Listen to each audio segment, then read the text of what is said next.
I recently wrote an article about the cost of executor fees. And in that article, I also discussed how you can reduce the cost of those executor fees. Because basically, when you pass away, a professional needs to help wind up your estate. And that professional can charge up to 3.5% of the value of that estate. Now, you add on that, and you're looking at closer to 4%, which is quite a big chunk of money. I have been flooded by questions from readers, and I was particularly concerned about this question, and I wanted to unpack it and also give a few of you some tips around how to reduce those executor fees.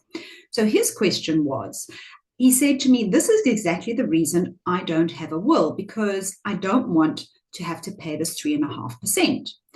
Now, let me explain to you, if you die without a will, you die in intestate. And in interstate, the courts, the master's office, actually gets to determine who your executor will be. And they normally appoint a professional. And that professional will charge full executor fees of 3.5%. So by not having a will, you're pretty much guaranteed that you're going to pay that 3.5%. But if you have a will, there is your opportunity to negotiate your rates. So there are two options, really. One, if you have a spouse or a trusted family member that you can make executor, first choice. That's what I've done. My husband's the executor.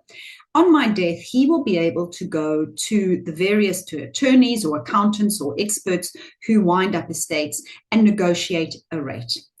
By then, the value of my estate is known, the complexity of it is known, and the better my paperwork is and the better organized I am, the less expensive it becomes. And some of these firms charge per hour, some will charge a percentage, but it will be based on almost the complexity and the work that will have to be done rather than just simply on the value of the estate. So that's kind of your first choice.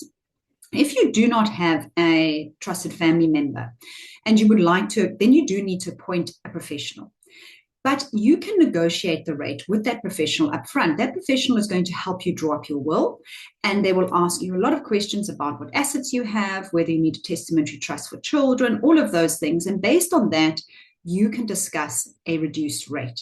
And if they're not prepared to discuss a reduced rate, you're welcome to go and talk to anybody else or any other of the fiduciary providers out there. So I think understand that you have the power to negotiate. And a lot of the questions I got from people who had done their wills with their bank, you are fully entitled to negotiate with your bank as well. There is nothing set in stone about the 3.5%. So that would be my advice. And I think just the last comment to make is make sure that you have some kind of life cover or insurance that covers those costs. But obviously those costs can be reduced, but they're still going to be there. And if the funds are available to cover them, then, that saves you quite a bit of money.